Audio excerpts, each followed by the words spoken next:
Hello, in front of me I've got Motorola Razr 40 Ultra. In this video we'll check if this phone has SD card slot.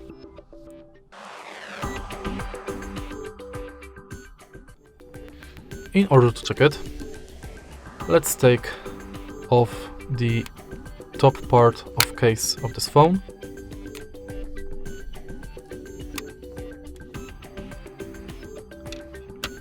And now let's eject this SIM card tray.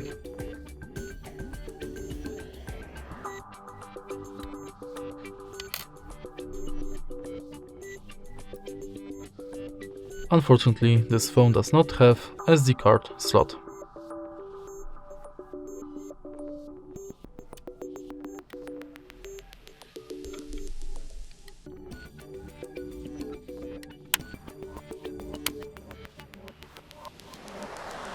If you find this video helpful, please leave like, comment and subscribe.